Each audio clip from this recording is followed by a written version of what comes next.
buenas noches y bienvenidos una vez más al programa de cursos del Centro de Estudios Superiores Universitarios de la Universidad Mayor de San Simón. Hoy día tenemos como invitado a Marcelo Maldonado. Él tiene estudios de pregrado en Ciencias Políticas por la Universidad Mayor de San Simón y Filosofía y Letras en la Universidad Católica Boliviana. Recientemente concluyó una maestría científica en investigación en Ciencias Sociales como parte del Programa Universitario de Investigación en Ciencias Sociales y la Agencia Sueca Internacional de Desarrollo. En los últimos años ha publicado distintas investigaciones en temas de educación indígena, crítica a la historiografía oficial, movimientos anarquistas, problemática urbana y territorial. El título de la última investigación que ha llevado a cabo y el tema con el que hoy día vamos a desarrollar la entrevista titula Imaginarios sociales y planificación urbana en el contexto del nacionalismo revolucionario, la ciudad de Cochabamba en el siglo XX. Buenas noches, Marce. Buenas noches, Daniela. Muchas gracias por la oportunidad de compartir algunas conclusiones, algunas incitaciones, algunos resultados que se obtuvieron con la investigación. Y muy agradecido y dispuesto a cualquier pregunta y cualquier comentario. A ver, cuéntanos primero, ¿cuál ha sido el propósito general de tu investigación? ¿Qué objetivos te has planteado como unidades de análisis? Bueno, como parte del programa universitario de investigación en ciencias sociales, pudimos acceder a la beca de la maestría científica y en ella se planteaban ciertas líneas de investigación. Una de ellas era justamente la construcción sociocultural del territorio. Y yo vengo de un trabajo de investigación histórica especializada específicamente en el siglo XX y en el periodo pre- y post-revolución del 52. Me parecía interesante el hecho de que las ciencias sociales habían prestado bastante atención a temas específicos o a propuestas o a leyes o a constructos teóricos epistemológicos del nacionalismo revolucionario que involucran justamente a temas específicos, no sé, la nacionalización de las minas, la reforma agraria, el código de la educación, el voto universal, diferentes medidas, pero me parecía necesario abordar la problemática urbana que había sido una consecuencia del nacionalismo revolucionario. Entonces, en ese sentido, bajo esa necesidad, comencé un proceso de investigación histórico-documental para ver justamente algunos bemoles, algunas características, particularidades, algunas singularidades del proceso de la Revolución Nacional desde una mirada urbana, específicamente desde la ciudad de Cochabamba. Yo debo declararme básicamente una fan de la metodología historiográfica. Creo que es un proceso sumamente complejo. Entonces, contanos un poco cuál ha sido este proceso metodológico, a qué fuentes has acudido, cómo has hecho la recopilación documental y la revisión historiográfica. En Bolivia tenemos bastantes y diversos archivos, algunos bien ordenados y algunos bien catalogados, otros no tanto.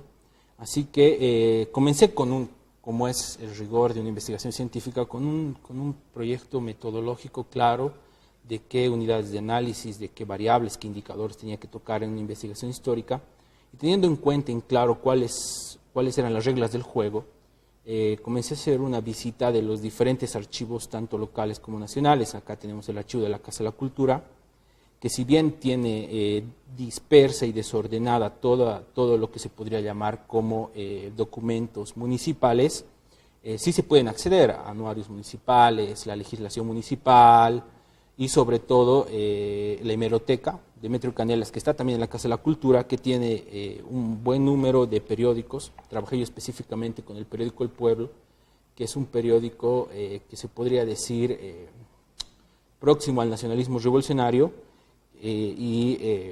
tiene muy interesantes documentos, tiene información muy relevante para mi tema de investigación. Después tenemos el archivo en Sucre, el Archivo y Bibliotecas Nacionales de Sucre, que reúne todo lo que tiene que ver con documentos institucionales del Estado, de los diferentes ministerios, correspondencia a la alcaldía, prefectura, que te da una mirada más global del asunto, y obviamente el archivo de la Vicepresidencia en La Paz, pues que es el archivo de la Asamblea Legislativa Plurinacional, que reúne todo lo que tiene que ver con la legislación boliviana y tiene una colección absolutamente bien ordenada de los periódicos del siglo XX en Bolivia, de fácil acceso y disponible, y además la gente conoce muy bien lo que tienen ahí, así que teniendo en cuenta lo que había comentado al principio, este desarrollo metodológico de que quería estudiar estos imaginarios urbanos del nacionalismo revolucionario, el discurso mismo del nacionalismo revolucionario y todo lo que tiene que ver con la planificación y producción urbana,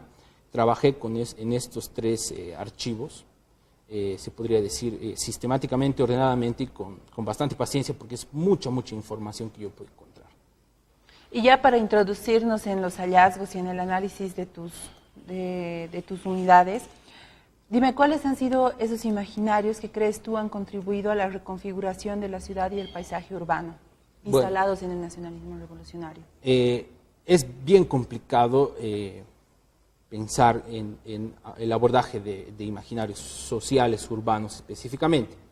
De manera fácil te podría decir que el siglo XX en Bolivia, y específicamente la Revolución Nacional, vamos a pensar en tres espacios primero, medio que fuertemente provocó este imaginario de modernidad en la sociedad boliviana, digamos, ¿no? Suponía que la sociedad boliviana había estado muy retrasada, muy anquilosada en su pasado campesino, rural, indígena, y necesitaba dar un salto de modernidad.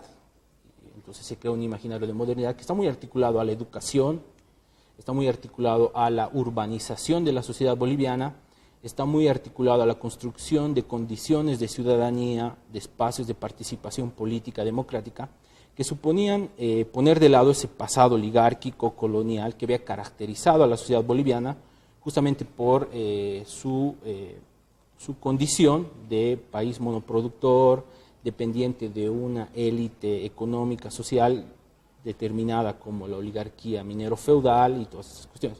Entonces hay un imaginario grande que se pensó que es el de la modernidad, que debería conducir todos los proyectos políticos, sociales de la sociedad boliviana. Pero también yo recojo otra idea de imaginario que también le he trabajado en la tesis, que supone la construcción de una comunidad imaginaria. Este es un concepto muy utilizado en antropología y propuesto por Benedict Anderson, que supone que más allá de la construcción de un proyecto moderno, supone la construcción de una élite, de una vanguardia, que encabeza o dirige el proyecto de nación, de la construcción de la nación, y tiene ciertas particularidades muy vinculadas a esta clase que posibilitan la construcción de esta nación. Entonces esta comunidad imaginada crea una sociedad o intenta crear una sociedad a partir de sus particularidades, de sus características, y obviamente supone un proceso de distanciamiento o arrojar a los márgenes de la sociedad a ciertos grupos subalternos. Entonces también esta idea de esta construcción de un imaginario supone la construcción de un tipo de sociedad para un grupo específico de la sociedad.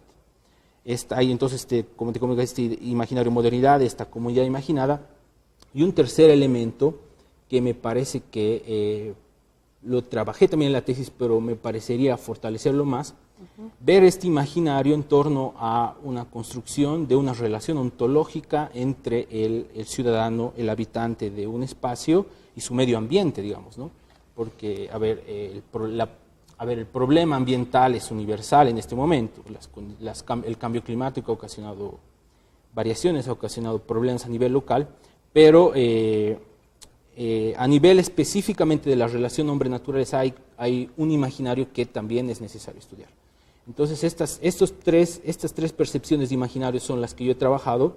Detrás obviamente hay toda una serie de elementos estructurales de acuerdo al modelo socioeconómico de la sociedad boliviana en un momento y en una situación específica. Y son estas las que me posibilitan pensar la planificación urbana y la función de los actores sociales en el nacionalismo revolucionario. Hablabas de este paradigma de producción y planificación urbana en la construcción de este paisaje urbano y de estos tres o esas diferentes áreas de los imaginarios, ¿no? Para mí, actualmente, creo que El tercer aspecto que menciona sobre la relación ontológica de las personas con el medio ambiente, creo que actualmente se puede analizar con mayor precisión y tal vez ver aún más las consecuencias de estos imaginarios en la actualidad en Cochabamba, ¿no? Sí, sin duda. Lo que pasa es, tratando de entender en esta clave de este primer concepto de imaginario de modernización, para entrarnos un poquito al espacio de la planificación urbana. En la época del 50, las ciudades, específicamente Cochabamba, era una ciudad con un pasado bastante rural. El cercado cochabambino propiamente estaba completamente separado, dividido, o estaba determinado por la presencia de haciendas dentro del mismo cercado cochabambino, y surge un imaginario de modernidad que está muy articulado a un conjunto de arquitectos urbanistas encabezados por Jorge Urquidi, que ven la necesidad de establecer un nuevo ordenamiento de la ciudad, una reorganización del espacio urbano, y comienza la influencia de un paradigma urbanístico que se llama el racionalismo funcionalista de Le Corbusier, y se comienza a pensar a partir de esos principios cómo debería estar ordenada la ciudad de Cochabamba, digamos, ¿no? Se crea un sistema viario de calles, se crea una medida de división de haciendas para la construcción de zonas residenciales, se crea todo un proceso de sistema nominativo de calles. Entonces hay ciertos elementos que determinan un tipo de orden en la ciudad, y el imaginario de modernidad siempre intenta, como te comentaba hace un momento, responder a una clase, a una élite, a un grupo específico de la ciudad. Y entonces este tipo de ordenamiento, que se llama el Plano Regulador de 1949-50 en Cochabamba, determina este nuevo orden que va a tomar la ciudad. Y no es extraño que el nacionalismo revolucionario sostenga o fundamente todas sus medidas en torno a la problemática urbana, específicamente en Cochabamba, en torno a este plan regulador y esta influencia racional funcionalista le corbusiana. Incluso lo que eran estos grandes planificadores son absorbidos por el nacionalismo revolucionario para determinar cuál era la visión urbana que debería tomar la Revolución Nacional. Es muy interesante el proceso porque poco se conoce de este hecho, pero en 1954, el 27 de agosto, se crea lo que se denomina la reforma urbana, que es una suerte de reforma, entre comillas, agraria para la ciudad, que intenta un proceso de parcelación de las grandes haciendas urbanas para, a través de un proceso de dotación, solucionar el problema de alojamiento y vivienda que tenían los sectores populares, digamos, ¿no? Trabajadores, clases medias, maestros y todo eso. Pero lamentablemente ese proceso deriva en la catástrofe ambiental de Cochabamba. Y con esto voy a cerrar este elemento que me preguntabas o que me hacías notar. A ver, el tema es, hay una crisis de la relación ontológica hombre-naturaleza en Cochabamba, es evidente, y creo que un elemento determinante fue la construcción de este imaginario de modernidad establecido por el nacionalismo revolucionario. ¿Qué pasa? En 1954 esta reforma agraria dice: todos son bienvenidos a Cochabamba, los que vengan recibirán tierras a través de un proceso de dotación, pagarán en 30 años a corto plazo, que no sé qué, que aquí, que allá. Pero el tema es que deriva que esta idea de todos son bienvenidos, todos van a tener lote, supone una migración masiva hacia Cochabamba. Y en un momento el Banco de Tierras, que es el encargado de este proceso de dotación, se queda escaso o extinguido todas las tierras de dotación. Entonces supone que la gente que venía necesitaba vivir en un lugar, había incorporado en su chip esta idea de que todos podían tener un lote, una vivienda, y entonces comienza un proceso terrible de loteamiento, que tiene el hecho más significativo a finales de 50, a principios de 60, con la toma del Cerro San Miguel, la toma de Cerro Verde, y un proceso muy interesante de organización de sindicatos pro vivienda, articulados a una forma hegemónica de organización del nacionalismo revolucionario que fue el sindicato. Entonces este imaginario de modernidad sin duda afecta y golpea esta relación hombre-naturaleza ya en esa época en Cochabamba. No es que solamente el problema del la problemática ambiental en Cochabamba es una consecuencia del siglo XXI, ¿no? Sino es un proceso histórico, y con esto cierro esta pregunta, esta mi intervención, es un proceso histórico que construye la realidad. Entonces la realidad es un proceso construido históricamente, ¿no? Pero esta fiebre del loteamiento de la que hablas parece que no ha cesado, ¿no? Hasta ahora. Para nada. ¿Cómo crees que ha influenciado estos imaginarios construidos especialmente en torno a la ciudad jardín? Y Cochabamba sigue siendo una ciudad atractiva y más o menos digamos, en el territorio nacional, bien ponderada, ¿no? Incluso para los propios cochabambinos que desde mi perspectiva aún se aferran a la idea de esta ciudad jardín, cuando es una ciudad absolutamente deforestada, llena de cemento, contaminada como si fuéramos una sociedad industrial, pero seguimos aferrándonos a la idea de que somos una gloriosa ciudad verde. Y para mí es una falacia, francamente. Sí, sin duda. A ver, el paradigma de ciudad jardín es una construcción de una alternativa de ordenamiento urbano que tiene su origen en la sociedad inglesa. Y el tema es el siguiente, tiene sociedades excedidamente industrializadas, llenas, repletas de barrios obreros, de zonas industriales, de grandes factorías y todas estas cuestiones. Y tienes que crear un espacio verde en todo este ambiente gris. Entonces tú creas una sociedad, intentas establecer una ciudad jardín en un ambiente, un paisaje sobrepoblado o excedido de industria. Pero ¿cómo puedes establecer una ciudad jardín en un espacio que es agrario, rural y que está excedidamente de áreas verdes, de paisajes, de producción agrícola? Entonces hay una suerte de contradicción o hay una suerte de incoherencia en el discurso urbanista del 40-50 que se hace hegemónico esta idea de ciudad jardín.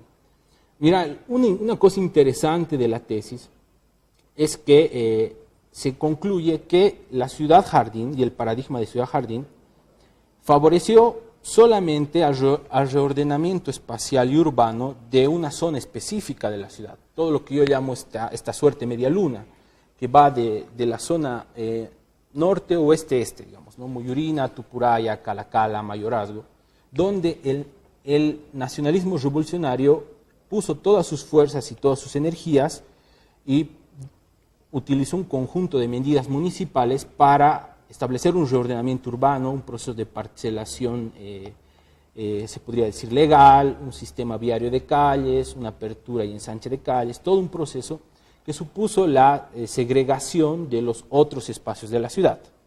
Entonces esta ciudad jardín funcionó, entre comillas, en un momento en zonas específicas de la ciudad, pero el imaginario como producto cultural pudo más y utilizó esta idea de ciudad jardín para hacer una suerte de estrategia turística de la ciudad, digamos, ¿no? Pero en realidad la ciudad jardín, a mi criterio, es un elemento o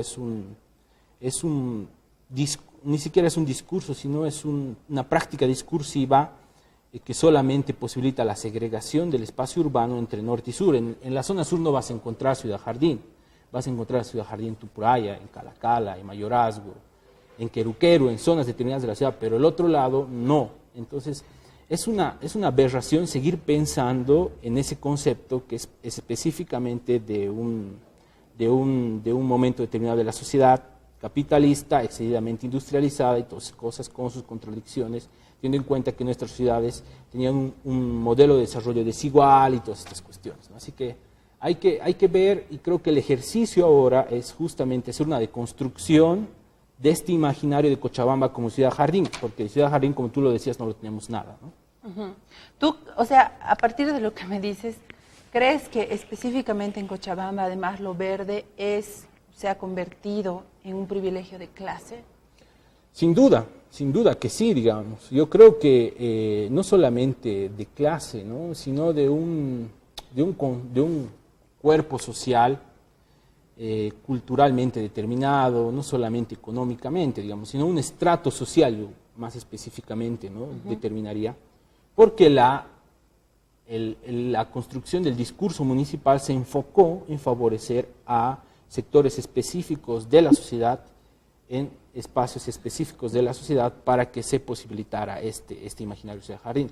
Pero como te digo, es frente a la ciudad jardín, hay espacios de la ciudad donde no hay agua, no hay saneamiento, no hay áreas verdes, no hay equipamiento, infraestructura urbana, una suerte de particularidades que determina específicamente que hay una estratificación social y hay una segregación producida a partir de este imaginario o esta idea de ciudad jardín que se hace hegemónica en el discurso municipal en el siglo XX en Cochabamba, ¿no?